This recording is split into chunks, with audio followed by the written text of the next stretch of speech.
día, hermanos. Buen día a todos los que nos visitan también. No tengo reloj, así que más o menos a las 3 de la tarde háganme alguna seña. No sé qué hora es bien. Creo que tengo varias cosas para decir, espero que sea así. Vamos a abrir nuestras Biblias en Juan capítulo 3. Recién cuando terminábamos de leer Eclesiastés decía algo así como que va a traer a juicio lo oculto el Señor, ¿no? Esta es una conversación que tiene, una conversación privada que se da acá entre Nicodemo y el Señor Jesús, que Nicodemo ni se imaginaba que iba a ser uno de los pasajes más conocidos de toda la Escritura, ¿no? Lo nombró Jofi recién antes de bautizarse. Es quizá el más conocido del Nuevo Testamento. El primero, al menos un versículo, es el primero que memorizamos cuando recién nos convertimos. Juan capítulo 3, versículo 1. Había un hombre de los fariseos que se llamaba Nicodemo, un principal entre los judíos. Este vino a Jesús de noche y le dijo: Rabí, sabemos que has venido de Dios como maestro, porque nadie puede hacer estas señales que tú haces, si no está Dios con él. Respondió Jesús y le dijo: de cierto te digo, el que no naciere de nuevo no puede ver el reino de Dios. Nicodemo le dijo: ¿cómo puede un hombre nacer siendo viejo? ¿Puede acaso entrar por segunda vez en el vientre de su madre y nacer? Respondió Jesús: de cierto te digo, que el que no naciere de agua y del Espíritu no puede entrar en el reino de Dios. Lo que es nacido de la carne, carne es, y lo que es nacido del Espíritu, Espíritu es. No te maravilles de que te dije: os es necesario nacer de nuevo. El viento sopla de donde quiere y oyes su sonido, mas ni sabes de dónde viene ni a dónde va. Así es todo aquel que es nacido del Espíritu. Respondió Nicodemo y le dijo: ¿cómo puede hacerse esto? Respondió Jesús y le dijo: ¿eres tú maestro de Israel y no sabes esto? De cierto te digo, que lo que sabemos hablamos y lo que hemos visto testificamos y no recibís nuestro testimonio. Si os he dicho cosas terrenales y no creéis, ¿cómo creeréis si os dijere las celestiales? Nadie subió al cielo, sino el que descendió del cielo, el Hijo del Hombre, el que está en el cielo. Y como Moisés levantó la serpiente en el desierto, así es necesario que el Hijo del Hombre sea levantado, para que todo aquel que en él cree no se pierda, mas tenga vida eterna. Oramos. Amado Señor, te damos gracias porque pudimos una vez más abrir tu palabra, Señor, y ahora vamos a estar meditando en ella, hablando sobre ella, Señor, y queremos que tu Hijo Jesucristo sea exaltado sobre todo. Padre, ayúdanos, abre nuestro entendimiento, Señor, que podamos entender las verdades que hay en tu palabra. Oramos en el nombre de nuestro Salvador Jesús. Amén. Bueno, el apóstol Juan, cuando escribe su evangelio, tiene la intención de hacernos saber una cosa, que Jesús es Dios. Y si miramos los versículos anteriores, cómo finaliza el capítulo 2, para tener un poco más de contexto, Jesús había viajado de Galilea a Jerusalén para celebrar la Pascua, y una de las primeras cosas que hace es entrar al templo y purificarlo, es decir, echa a los que estaban ahí haciendo negocios personales, tira las mesas de los cambistas que cambiaban las monedas y los que vendían animales para los sacrificios. Y vamos a ver que Juan quiere dejarnos 3 cosas en claro. Y las 3 tienen que ver con que Jesús tiene atributos de la deidad. Fíjense en el versículo del capítulo 2, el versículo 16. Y dijo a los que vendían palomas: quitad de aquí esto, y no hagáis de la casa de mi padre casa de mercado. O sea que después por esto mismo le iban a querer matar a Jesús, porque al decir que Dios era su padre, decían que él se hacía igual a Dios. Y aquí vemos el primer atributo: Jesús es igual a Dios. Después en el versículo 19 dice: respondió Jesús y les dijo: destruid este templo y en 3 días lo levantaré. Ellos entendieron que hablaba del templo físico, pero él estaba hablando de su cuerpo. Eso lo entendieron después sus discípulos. Él decía que lo iban a matar y que él iba a resucitar al tercer día. Entonces Juan nos está diciendo que él tenía poder sobre la muerte. Tenía poder para hacer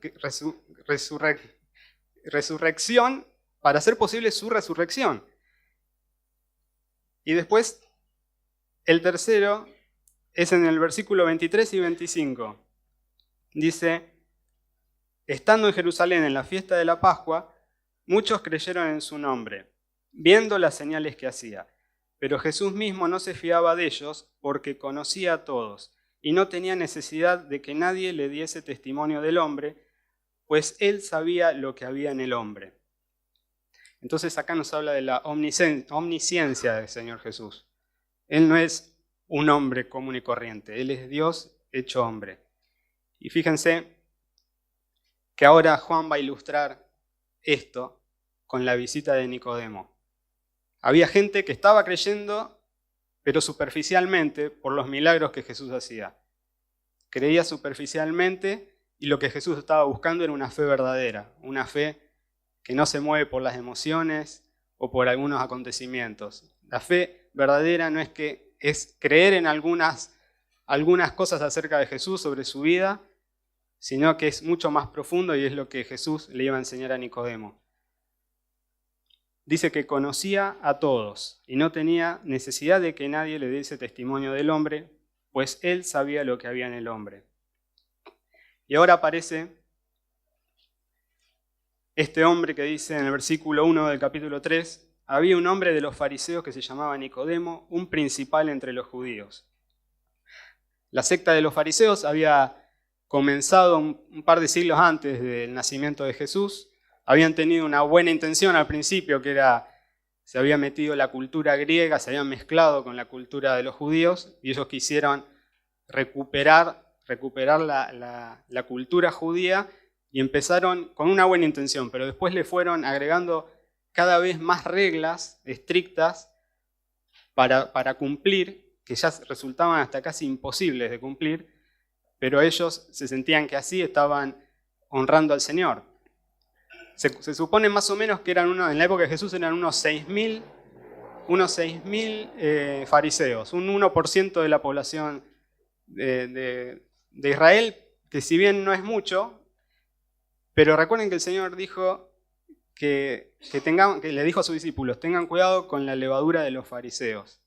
O sea, sus enseñanzas eran como una levadura. Un poquitito, como dijo más tarde Pablo, un poco de levadura leuda toda una masa. Algo chiquitito puede hacer que crezca. Entonces, estas enseñanzas que Jesús mandó a sus discípulos a que tuvieran cuidado, tenían mucho impacto en la vida, aunque eran pocos fariseos en relación a la cantidad de población de Israel, pero tenían mucho impacto en la gente común. Ellos habían hecho crecer las sinagogas y entonces podían estar hablando con la mayoría de las personas. Entonces la gente le tenía mucho respeto, los admiraba mucho, pero después Jesús nos va a mostrar que sus enseñanzas no tenían nada que ver con la palabra de Dios, le agregaban sus tradiciones. De estas enseñanzas que estaban muy por fuera de la Biblia, ellos debatían, los maestros se ponían a debatir cosas que en realidad no tenían ninguna aplicación para la vida. Eran todas estas leyes estrictas. Una muy conocida es la de si podían comer un huevo que la gallina había puesto un día sábado. Como querían estrictamente guardar el día sábado y no hacer ningún trabajo, consideraban que una gallina había hecho un trabajo, entonces no se podía comer un huevo si le había puesto el sábado.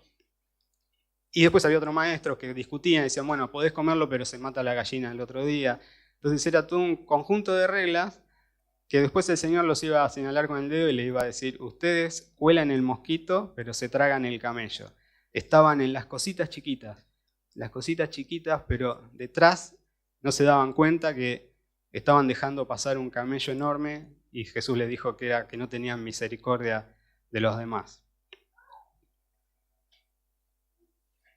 Ahora, el problema que ellos tenían era que estas reglas que querían cumplir a rajatabla les daba orgullo. Y es como eran dos bestias que se alimentaban mutuamente. El orgullo les hacía imponerse reglas cada vez más estrictas y las reglas estrictas les hacían crecer en orgullo para mirar a los demás y creerse más santo que ellos. No sé si ustedes han empezado a leer creo que varios deben haber empezado a leer la Biblia, ahora a principio de año deben andar por Génesis en la lectura bíblica. Y si nosotros miramos, lo que tenían en el corazón los fariseos no es muy diferente a lo que tienen todos los seres humanos. Es un ejemplo de lo que, como decía Víctor el domingo pasado, ¿no? En el corazón de cada ser humano hay algo de fariseo. Y esto es lo que hacían ellos. Lo que ellos hacen es mostrar en realidad lo que hay en el corazón del hombre, que es orgullo y autojustificación, querer buscar agradar a Dios por medios propios. Y fíjense, si vamos al primer capítulo de la Biblia, Génesis capítulo 1.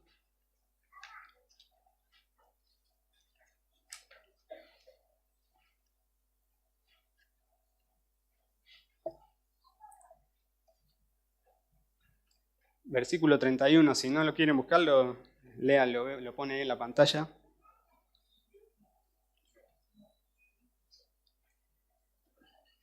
Génesis 1:31 dice, y vio Dios todo lo que había hecho, y he aquí era bueno en gran manera, y fue la tarde y la mañana el día sexto.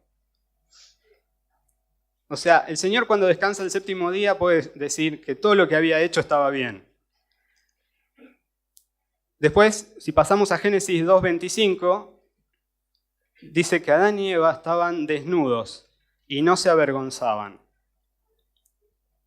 Pero algo pasó en Génesis 3:1. Aparece, dice, una serpiente que era astuta, más que todos los animales del campo que Jehová Dios había hecho, la cual dijo a la mujer, ¿con que Dios os ha dicho no comáis de todo árbol del huerto? Más adelante sabemos que esa serpiente es Satanás. Y ahora, ¿qué pasó si todo era bueno? ¿Qué pasó que aparece en el jardín del Edén una serpiente astuta que empieza a tentar al hombre y a la mujer y que con mentiras logra que ellos caigan en pecado? Bueno, no los voy a hacer buscar este versículo, así no saltan. Pero eso lo vemos mucho tiempo después cuando Ezequiel dice en el capítulo 28, hablando de Satanás, tú, querubín grande, protector, yo te puse en el santo monte de Dios, allí estuviste, en medio de las piedras de fuego te paseabas. Perfecto eras en todos tus caminos, desde el día que fuiste creado, hasta que se halló en ti maldad. A causa de la multitud de tus contrataciones, fuiste lleno de iniquidad y pecaste, por lo que yo te eché del monte de Dios y te arrojé entre las piedras de fuego, oh querubín protector. Se enalteció tu corazón a causa de tu hermosura, corrompiste tu sabiduría a causa de tu esplendor. Yo te arrojaré por tierra, delante de los reyes te pondré para que miren en ti. Entonces en ese momento, no lo cuenta Génesis, pero en ese momento hubo esta rebelión de Satanás que dice que se enalteció su corazón. Otras versiones dice, tu corazón se llenó de orgullo debido a tu gran belleza. Un ser que era perfecto, hermoso, sabio y lleno de esplendor, se convirtió en la criatura más horrible por culpa del orgullo. ¿Cuánto más nosotros tendríamos que estar atentos a que el orgullo no entre en nuestro corazón? Pero la realidad es que en el ser humano hay orgullo de nacimiento. Como el Señor le decía, ustedes son hijos de vuestro padre el diablo, le dijo a los judíos. Y cuando tienta a Adán y Eva y caen, vemos también que esto que tenían los fariseos de tener orgullo y justicia propia, vemos también que en Génesis 3:7, después de caer, después de perder la relación con Dios que tenían, Adán y Eva dice que fueron abiertos los ojos de ambos y conocieron que estaban desnudos. Entonces cosieron hojas de higuera y se hicieron delantales. Es decir, ellos quisieron arreglar el problema que habían hecho con sus propias manos. Se escondieron del Señor y agarran hojas de higuera y se cosen un delantal, lo cual debe haber sido bastante raro. El Señor los sale a buscar, el Señor les promete que va a haber un Salvador. Y dice en Génesis 3:21, y Jehová Dios hizo al hombre y a su mujer túnicas de pieles y los vistió. El Señor les saca los delantales que ellos habían cosido por su cuenta y les hace unos de pieles. Y la Biblia acá no lo nombra, pero evidentemente si hubo pieles, tuvo que haber una muerte de algún animal. Y algo nos quiere decir el Espíritu Santo. Iba a haber un sacrificio que iba más adelante a cubrir la desnudez y la vergüenza, que no iba a ser hecho por mano de hombre, sino que iba a venir directamente de Dios. Entonces, desde las primeras páginas de la Biblia ya está este mal que tenemos en nosotros, que es el orgullo y el querer con nuestras propias obras poder llegar a estar en una relación con Dios que se quebró por culpa de nuestros primeros padres, Adán y Eva.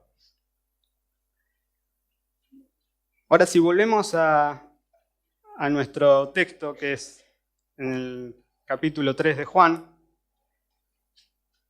vemos también que Nicodemo era un principal entre los judíos, él formaba parte del Tribunal Supremo, como la Corte Suprema sería nuestra. Él era una persona importante, una persona probablemente de dinero también, una persona de mucha edad. Y dice en el versículo 2 que vino de noche a Jesús. Muchos debaten por qué vino de noche. Puede ser porque Juan quiso mostrar que más adelante cuando Jesús habla de la luz y las tinieblas, quiso mostrar esto. La realidad es que Nicodemo, la única parte que aparece en la Biblia es en el Evangelio de Juan. 3 veces aparece y las 3 veces Juan nos recuerda y nos hace ver que él visitó a Jesús de noche. Quizá porque Juan, todos sabemos, su evangelio y sus cartas son todo o blanco o negro, no hay intermedio. Y él vería que alguien que decía creer en Jesús, creer que era un maestro de Dios, quería ser su discípulo, venir a la noche escondiéndose, quería mostrar que realmente no había creído en el Señor. Y formaba parte de esos que en el capítulo anterior habían creído por los milagros que hacía, pero no era una fe verdadera. Y Nicodemo le dice, Rabí, sabemos que has venido de Dios como maestro, porque nadie puede hacer estas señales que tú haces, si no está Dios con él. Si miramos Juan 7, que es el otro momento donde aparece Nicodemo, quizá nos va a explicar también un poquito más por qué quería ir de noche. Juan capítulo 7, versículo 45. A partir de ahí, Juan 7, versículo 45 dice, los alguaciles vinieron a los principales sacerdotes y a los fariseos, y estos les dijeron, ¿por qué no le habéis traído? Los alguaciles respondieron, jamás hombre alguno ha hablado como este hombre. Entonces los fariseos le respondieron, ¿también vosotros habéis sido engañados? Los habían mandado a buscar a Jesús y a apresarlo. ¿Acaso ha creído en él alguno de los gobernantes o de los fariseos? Mas esta gente que no sabe la ley, maldita es. Les dijo Nicodemo. Mas esta gente que no sabe la ley, maldita es. Les dijo Nicodemo, el que vino a él de noche, el cual era uno de ellos. ¿Juzga acaso nuestra ley a un hombre si primero no le oye y sabe lo que ha hecho? Respondieron y le dijeron, ¿eres tú también Galileo? Escudriña y ve que de Galilea nunca se ha levantado profeta. Era un grupo muy cerrado y un grupo también que quería imponer sus cosas por violencia. Si uno no estaba de acuerdo con ellos, te echaban de la sinagoga. Y fíjense el desprecio que tenían por la gente, ¿no? La gente que no conocía lo mismo que ellos. Dice, esta gente que no sabe la ley, maldita es. Y Nicodemo ensaya una especie de defensa media tímida y preocupado por el futuro de Jesús. Lo quiere defender, pero estos lo callan y le preguntan: ¿eres tú también Galileo? Despectivamente. Escudriña y ve que de Galilea nunca se ha levantado profeta. Si ellos hubieran escudriñado, hubieran sabido que Jesús no era Galileo. Él nació en Belén, en Judá. Y también que hubo algunos profetas que nacieron en Galilea, como Jonás. Entonces también nos muestra que sabían mucho de sus tradiciones y sabían mucho de todas las enseñanzas de sus rabinos, de sus maestros, pero no escudriñaban la Biblia como ellos decían. Entonces, en un grupo así, a Nicodemo se le hacía difícil abiertamente ir a hablar con Jesús.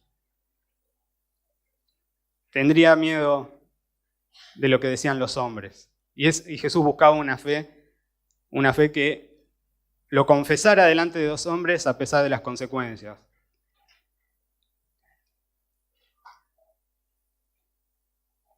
Dice, y habla en plural: sabemos que has venido de Dios como maestro.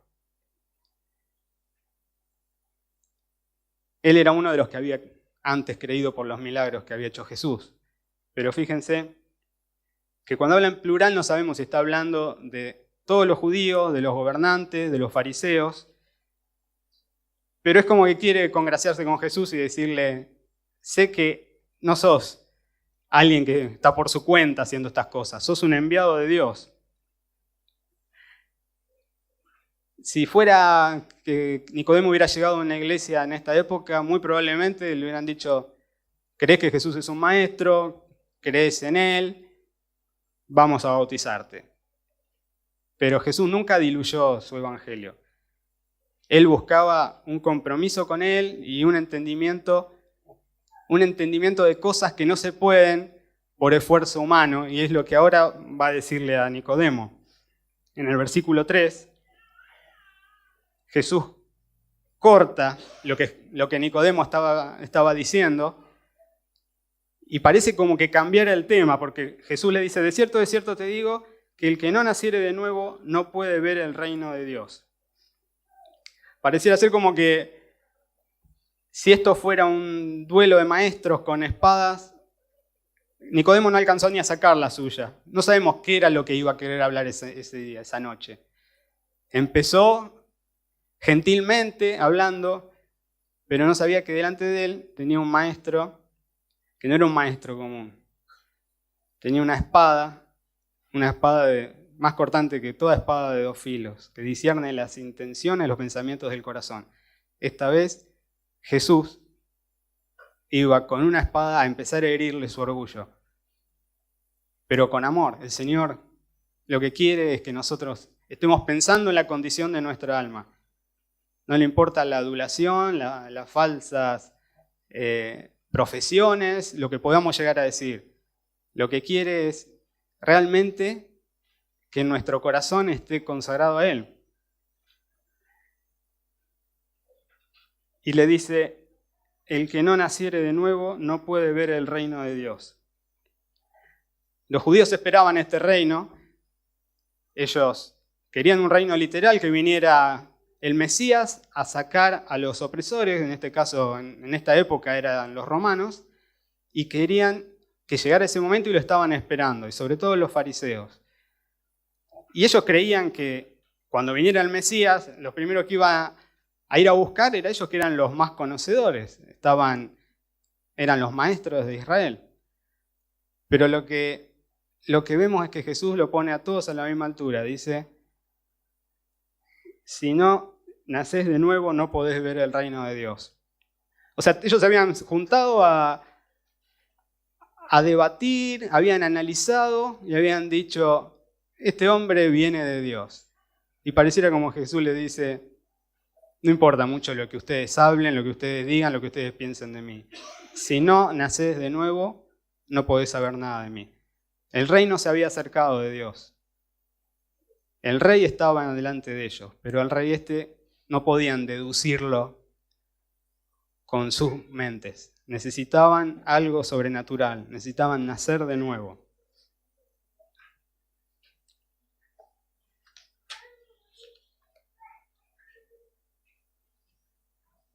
Jesús les había dicho más adelante, con respecto al reino de Dios, que había que hacerse como un niño para entrar a él.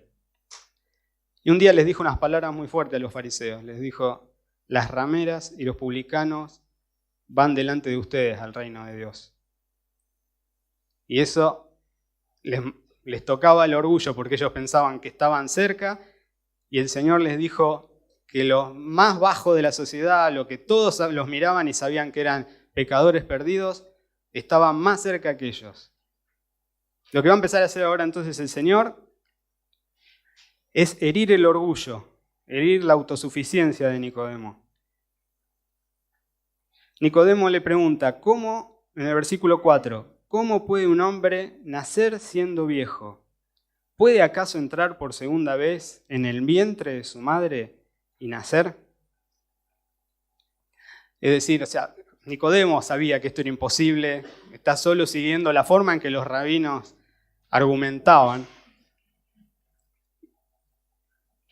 Y aparte él ya era un hombre grande, obviamente la mayoría de las personas no tenían a su madre, entonces les estaba diciendo, estaba buscando una manera de no creer, ¿no? Yo hacía lo mismo cuando me predicaron el Evangelio por primera vez. Recuerdo estar debatiendo o argumentando de que qué pasó con los aztecas que no escucharon el Evangelio. Y las personas que me predicaban me dijeron, preocupate por tu alma, no por la de los aztecas. Yo buscaba en realidad una excusa, no era mi preocupación el alma de los aztecas, lo que estaba buscando era una excusa para no tener que creer. Siempre que nos presentan la verdad, la mente carnal lo que busca es eso, escaparse. Escaparse, buscar un argumento que nos deje calme nuestra conciencia y nos deje contentos, pensando que le estamos tapando la boca al otro. Más adelante el Señor tuvo misericordia de mí, me abrió los ojos y pude ver que necesitaba de Él. Ahora, lo más probable es que Nicodemo, su gran problema era que había dedicado toda una vida, ya era un hombre grande, había dedicado toda una vida a seguir preceptos y había dedicado toda su vida, todos sus años, a una religión. Entonces para él, volver a empezar de cero era algo impensado. Otra vez, volver y a partir de la misma base que cualquier otra persona, que aún los gentiles, los que no eran judíos. Los judíos tenían mucho orgullo por su nacionalidad, por un orgullo étnico. Ellos eran el pueblo escogido de Dios y ellos creían que los que tenían que nacer de nuevo eran los gentiles que se convertían al judaísmo. Ellos les decían, ustedes tienen que nacer de nuevo. Cuando un gentil ingresaba a la comunidad, también lo hacían pasar por agua en señal de purificación.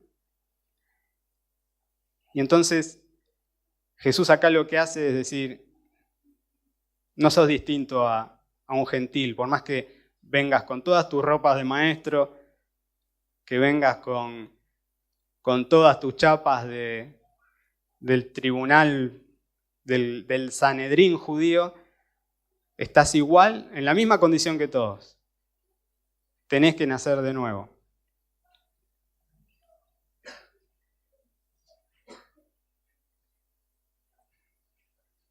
Y esto es un problema para la gente que piensa que la salvación la logra por sus propios medios, porque toda una vida acumulando buenas obras, pensando que un día va a llegar a la presencia del Señor y el Señor le va a decir, como si fuera, dame los tickets de todas las cosas buenas que hiciste, pero el Señor nos va a comparar no con los demás, sino con su propio Hijo, su santidad. Esto es como si nos hicieran comer una cucaracha y a una de las cucarachas le ponen una salsita y nos dicen, dale, comela, ahora está mejor. Las 2 cucarachas son un asco, son horribles. Nosotros delante de Dios, por más que hagamos buenas obras, seguimos siendo horribles, pero nada más con una salsita arriba. Si es algo que recalcó el Señor fue eso. No, las buenas obras delante de un Dios santo no te van a ayudar a llegar al cielo. Jesús le responde la pregunta de si tenía que volver al vientre de su madre. En el versículo 5 le dice, de cierto te digo, que el que no naciere de agua y del Espíritu no puede entrar en el reino de Dios. Ahora agrega no solo nacer de nuevo, sino nacer de agua y del Espíritu. Algunos piensan que está hablando del bautismo, pero como hoy veíamos, el bautismo no tiene nada que ver con eso, es un simbolismo de lo que pasó internamente en una persona. Lo que probablemente haya querido llamar la atención a Nicodemo es al Antiguo Testamento. Hay un pasaje donde se habla del agua y del Espíritu que tiene que ver con Dios prometiendo en el futuro un nuevo pacto con su pueblo. Ezequiel 36, del 25 al 27. Esa es la promesa del nuevo pacto que seguramente el Señor tenía en mente y quería llevar a Nicodemo a que pensara. Dice el Señor en Ezequiel, esparciré sobre vosotros agua limpia y seréis limpiados de todas vuestras inmundicias y de todos vuestros ídolos os limpiaré. Os daré corazón nuevo y pondré espíritu nuevo dentro de vosotros. Y quitaré de vuestra carne el corazón de piedra y os daré un corazón de carne. Y pondré dentro de vosotros mi espíritu y haré que andéis en mis estatutos y guardéis mis preceptos y los pongáis por obras. Esparcirá sobre las personas del Señor agua limpia y pondrá un espíritu nuevo. Y después más adelante dice, mi espíritu. Esta era una promesa que Nicodemo debería haber sabido como estudiante de la Biblia, estudioso de la Biblia. Pero parecía que la dejaban pasar. Estas enseñanzas no las recordaban, estaban más preocupados en sus enseñanzas, en las enseñanzas de sus maestros. Ahora, el Señor dice en el versículo 6, lo que es nacido de la carne, carne es, y lo que es nacido del Espíritu, Espíritu es. No te maravilles de que te dije, os es necesario nacer de nuevo. Anteriormente había dicho que todo hombre debía nacer de nuevo para entrar al reino de Dios. Ahora le dice, a ustedes les es necesario. El Señor se separa, el Señor no es igual que nosotros. El Señor fue concebido por obra del Espíritu Santo. El Señor no necesitó nacer de nuevo. Es una palabra que no sé si captó Nicodemo, pero está diciendo, yo no soy igual que ustedes, yo estoy en otro lado. El Señor nació sin pecado y vivió una vida sin pecado. Jamás en ningún momento, ni con un pensamiento, en toda su vida desobedeció al Padre. Ahora, todo el que quiere entrar en el reino debe nacer de nuevo. Y en el versículo 8 dice, el viento sopla de donde quiere y oyes su sonido, mas ni sabes de dónde viene ni a dónde va. Así es todo aquel que es nacido del Espíritu. El viento es impredecible, no sabemos, no lo vemos, pero sí vemos las consecuencias, los efectos que causa. Vemos si sopla sobre algo, sobre un árbol, vemos cómo se mueve. Entonces, si bien esta obra es una obra invisible, el nacer de nuevo es una obra del Espíritu, tiene efectos que pueden verse. Cuando Dios da un corazón nuevo a una persona, esa persona, como veíamos, guarda los preceptos del Señor y los empieza a poner por obra. Es decir, la persona que está en el reino de Dios, si robaba, ya no roba más. si mentía, ya no puede mentir. Cada vez que miente, le duele y tiene que, como veíamos hoy, un abogado que es Jesús y tiene que ir a pedir perdón a su abogado. Pide perdón a Dios a través del abogado que es Jesús. El que andaba en chisme ya no chismea más. Es decir, que hay no es algo invisible como algunos pretenden. Decir, soy cristiano, estoy en el reino de Dios, voy al cielo si me muero, pero nunca hubo un cambio en su vida. El cambio, los demás lo ven. El cambio de un padre que maltrataba a los hijos cambia. Y a partir de ahora empieza a pedirle perdón a sus hijos por lo que le hizo. Si alguien fue mal hijo y se convierte, empieza a pedir perdón. Como cuando veíamos a Zaqueo, que robaba y después él, cuando llega el Señor a su casa y hay una obra del Señor en su corazón, él devuelve lo que había robado. Es decir, no, como dijo Pablo, no nos engañemos. No heredan el reino de Dios las personas adúlteras, ni los fornicarios, ni los avaros. Para heredar el reino de Dios tuvo que haber un cambio. Esta obra que es invisible tiene resultados que se ven. Ya no es el corazón de piedra que no obedece a un Señor, sino que es un corazón dócil que puede reconocer cuando está equivocado, puede pedir perdón. Ya no es el orgulloso de antes, el orgulloso que quizá con su orgullo destruyó su familia. Ahora hay una docilidad, hay un corazón tierno que puede responder a lo que Dios le pide. Pero el que no ha pasado por este nuevo nacimiento y lo quiere imitar, no puede. Por un tiempito puede imitarlo, pero como Jesús le dijo a los fariseos, ustedes son sepulcros blanqueados, muy lindos por fuera, pero por dentro están llenos de podredumbre. Ellos se cargaban para mostrar a los demás de estas enseñanzas y de estos ritos que hacían, pero en realidad era toda una fachada, porque no había habido un cambio. Y Jesús está hablando con Nicodemo para que él recapacite, para que él entienda. Lo está haciendo con amor. Pero primero tiene que sacarle toda su autojusticia, su orgullo. Hay una verdad un principio que recorre toda la Escritura, que es que Dios resiste a los soberbios, pero da gracia al humilde. Si alguien piensa que puede recibir algo del Señor con orgullo y soberbia, no lo va a recibir nunca.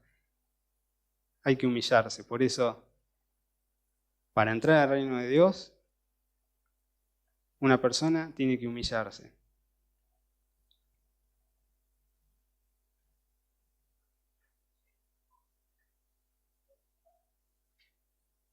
En los versículos 9 y 10, Nicodemo vuelve a hacer una pregunta, y esta es la última que hace. Respondió Nicodemo y le dijo, ¿cómo puede hacerse esto?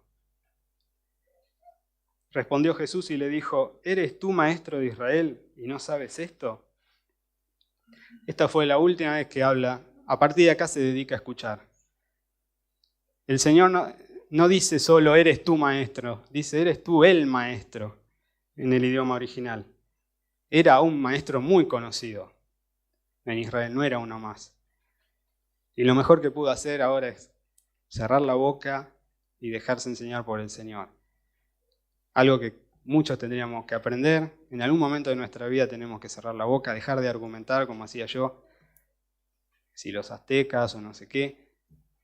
Callarse, humillarse y escuchar al Señor.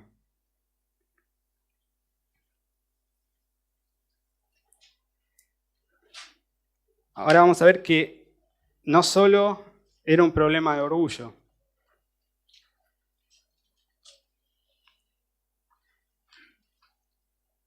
Si leemos el versículo 11 y el 12, dice, Jesús, de cierto te digo, que lo que sabemos hablamos y lo que hemos visto testificamos, y no recibís nuestro testimonio.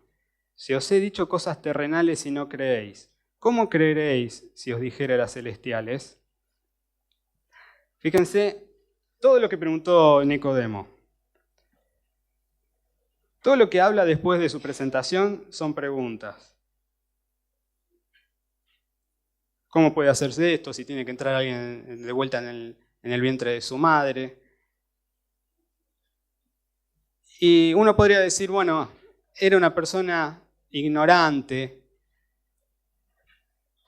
una persona que le faltaba un poco de conocimiento, pero la realidad, si el Señor hubiera querido, mejor maestro que él no existió ni va a existir. El Señor hablaba por parábolas, hablaba de las cosas de la vida cotidiana para que todos entendieran, hasta el más ignorante. Pero acá, como está hablando con un maestro, le está exigiendo más. Y fíjense que dice, no recibís nuestro testimonio, no creéis. El problema que nos tenemos que preguntar es si Nicodemo era ignorante o incrédulo. Había un problema de incredulidad. En realidad no quería creer. ¿Qué es lo que pasaba con los fariseos? Buscaban excusas.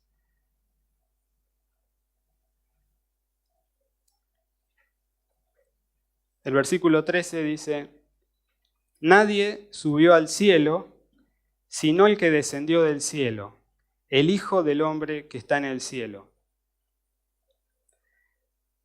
Quizá el versículo de este pasaje más difícil de comprender.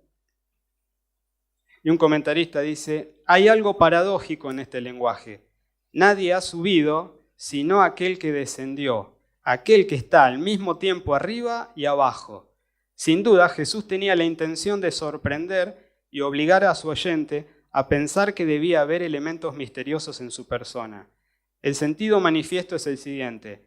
Nadie obtiene el conocimiento perfecto de Dios subiendo de la tierra al cielo para recibirlo, sino que aquel cuya morada propia en su naturaleza esencial y eterna es el cielo, al encarnarse descendió como Hijo del Hombre para revelar al Padre, a quien conoce tanto en la carne como antes de encarnarse, estando esencial e inmutablemente en el seno del Padre. Él está diciendo algo que parece paradójico, pero es que él está al mismo tiempo arriba y abajo. Esto debió sorprender a Nicodemo.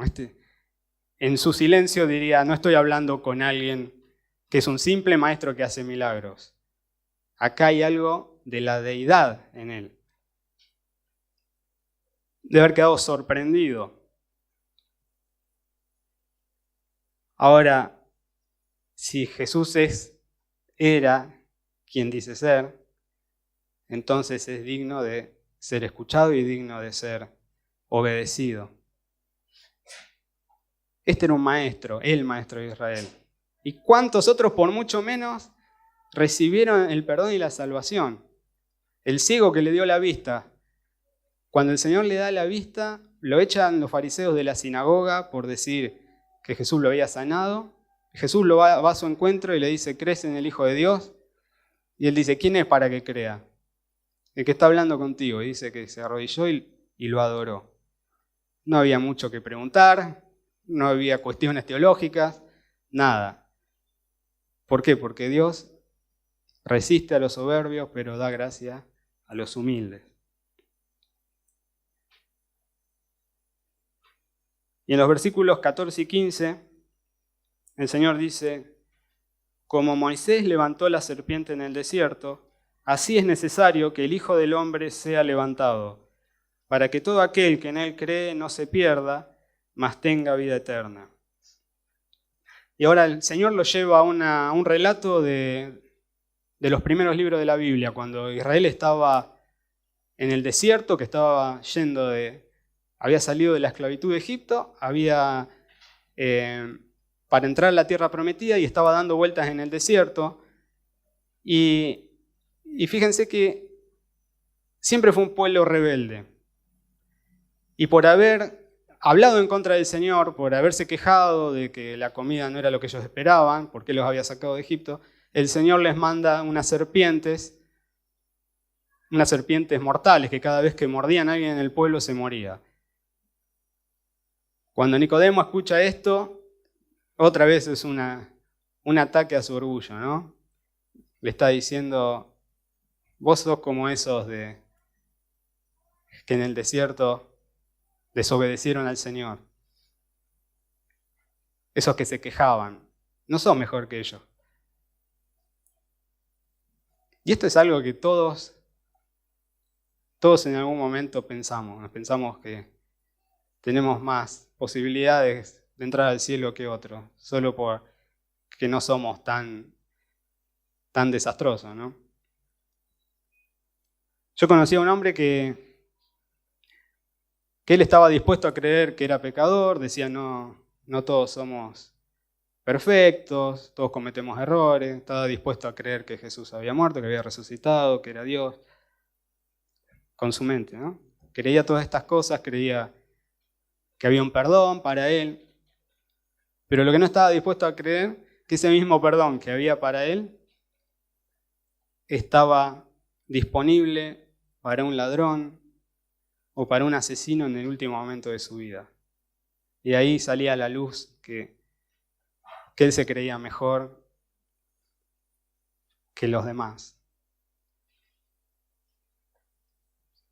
Muchas veces escuchó este hombre el Evangelio.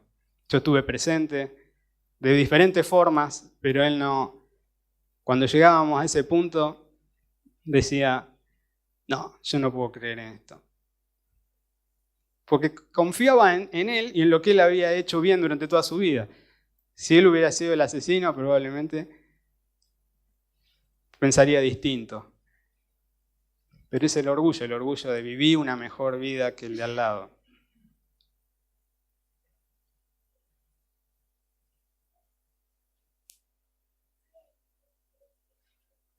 Cuando el pueblo entonces fue mordido por las serpientes y morían algunos, se arrepintieron y fueron a pedir al Señor a Moisés, que le pidiera a Jehová que por favor desaparecieran las serpientes. Y Jehová le dijo a Moisés que hiciera un asta y que en el asta pusiera una serpiente hecha de bronce y que todo el que mirara esa serpiente y había sido mordido por una serpiente de verdad, mirara ese asta. Con solo mirar a la serpiente de bronce, ellos iban a recibir la sanidad. Y Jesús dijo que de la misma forma, Él iba a ser levantado. Estaba hablando de su crucifixión. Iba a ser levantado en un palo para que todo el que lo mirara a Él fuera salvo. Ahora, podría haber sido que había muchos israelitas que habían sido mordidos, pero no que el orgullo no les permitía mirar. El orgullo les hacía buscar una solución o ni siquiera se daban cuenta que estaban mordidos hasta que empezaban a agonizar. Y quizás había otro al lado que le decía, yo me sané, mirá la serpiente que levantó Moisés y vas a ser sano. Y capaz les parecía que un pedazo de bronce, no sé qué habilidades tendría Moisés para hacer una serpiente, que un pedazo de bronce levantado a lo lejos, con solo una mirada, los iba a curar. Capaz les parecía una solución muy fácil, buscaban algo más complejo. Y con el Evangelio pasa algo parecido, o sea, Dios diseñó este mensaje de una forma que lo puede entender un niño y a la vez lo puede ocultar de lo orgulloso. Una vez miraba en la pandemia, se me había dado por ver videos de astronomía y veía el canal de un divulgador científico y estaba mostrando la maravilla, la inmensidad del universo y también las cosas subatómicas. Y esta persona hablaba si había alguien que había diseñado eso. Y no era un creyente, tampoco era ateo, o sea, estaba en que podía ser. Pero él decía con cómo es el universo, dice, hay variables, hay cosas que tienen un valor. Y dice, y si se mueve una de esas cositas, lo que le llaman la sintonía fina, como cuando uno sintoniza una radio antes, dice, si algo de eso se moviera, colapsaría todo. Dice, algo hay. Y él dice, algo hay. Y me llamó la atención lo que decía, porque dice, algo hay. Y cada vez que crecemos en conocimiento y parece que nos estamos acercando a conocer bien, parece como que se ríe de nosotros y se aleja. Porque descubren algo y después resulta que las cosas, cuando Newton había dicho que las cosas eran de una manera y parecía que funcionaban para las cosas grandes, para las cosas chicas, descubrieron que hay cosas que no se saben por qué se mueven. Y me llama la atención que Dios hace eso, ¿no? No va a permitir que ser conocido Él enteramente, ni su creación, por el conocimiento humano. Y ese mismo Dios que diseña así el universo, diseñó el mensaje de salvación de esa forma, para que los que lo reciben con humildad puedan acceder a Él. Pero los que tienen orgullo los mira de lejos. El Señor dice que mira de lejos al altivo. Podríamos ir a predicar este mensaje, el mensaje de salvación, de mirar la cruz para ser salvo a un jardín de infantes, y podrían entenderlo quizá más que si vamos a una universidad con las mejores mentes o a un seminario teológico.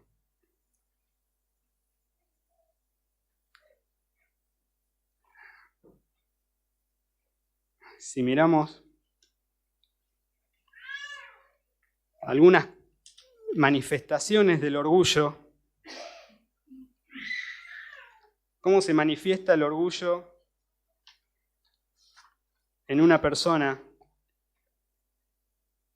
Se manifiesta en autosuficiencia. El orgullo se manifiesta cuando una persona se siente autosuficiente y depende de sí misma, en lugar de reconocer su necesidad constante de la gracia de Dios. También se manifiesta en desprecio hacia los demás. El orgullo también se refleja en cómo una persona se ve superior a otros. Lo veíamos con los fariseos cuando le dicen, estos que son malditos, no conocen la ley. También hay una búsqueda de reconocimiento y gloria, el deseo de ser admirado, el afán de lograr el reconocimiento humano y la fama. Jesús dijo de los fariseos, hacen todas sus obras para ser vistos por los hombres. Hay un rechazo a la corrección o disciplina. La persona orgullosa no quiere reconocer sus faltas ni someterse a la autoridad de la palabra de Dios. Este rechazo a la corrección es una forma de afirmar que uno tiene razón en todo y no necesita cambiar. Falta de humildad. La humildad no es solo un reconocimiento de la debilidad humana, sino también una disposición a someterse a Dios y a servir a los demás. El orgullo impide que el corazón se someta a la voluntad de Dios y busque la gloria de Él. Y una falta de gratitud. Cuando una persona se olvida de la gracia de Dios, considerando que todo lo que tiene es fruto de su propio esfuerzo, se pierde la perspectiva correcta de dependencia y agradecimiento hacia Dios. Los judíos miraban el pedazo de bronce ese y todo el que miraba era salvo. Cualquier mirada a Jesús con una fe que sea lo más débil que sea, alcanza para limpiar todos los pecados. ¿Se acuerdan cuando veíamos también la autojustificación de Adán y Eva, de coserse vestidos para tapar su pecado y su vergüenza? Y el Señor les hizo las pieles.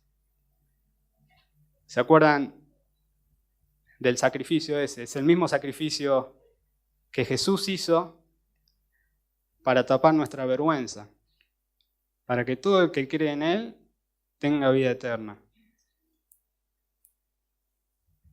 No sé con qué te has cosido un vestido para taparte, quizá con buenas obras, con ir a la iglesia. ¿Qué es lo primero que viene a tu mente cuando te pensás si morís hoy, si vas a ir al cielo? ¿Lo que vos hacés o te viene a la mente lo que Cristo hizo? Muy probablemente si lo que vos hacés es porque no has nacido de nuevo.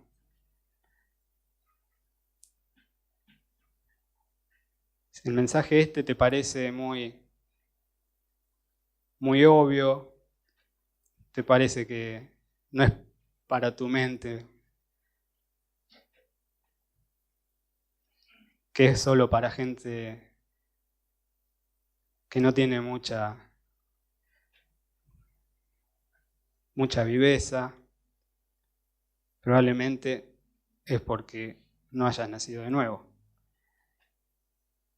Pero el Señor lo hizo sencillo. Al que cree en el Señor Jesús, le da vida eterna. Yo invito a todos, a los que aún están confiando en sus obras, los que estén viendo que hay orgullo e incredulidad en su corazón, que puedan estar mirando por la fe al Hijo de Dios, que puedan estar viendo la belleza que hay en este evangelio, en este mensaje de que el que podría haberse quedado en su trono decidió venir a salvar a pecadores. Vino a servir, no a ser servido. Y esto también a los que ya han creído en Él también nos deja una enseñanza. ¿Cómo podemos tener orgullo si nuestro Maestro, nuestro Señor y nuestro Salvador limpió los pies de los demás, lavó los pies de sus discípulos, dejó su trono y fue crucificado desnudo con toda la vergüenza ante todo un pueblo? Así que yo los invito a que estén pensando en estas cosas. Hay una frase, para terminar, de Lutero, que él dijo: me miré a mí mismo y vi imposible salvarme. Miré a Cristo y vi imposible perderme. Si mirás a Cristo, Él te va a salvar. Abandoná tu orgullo, tu autojusticia, tus buenas obras y tu incredulidad.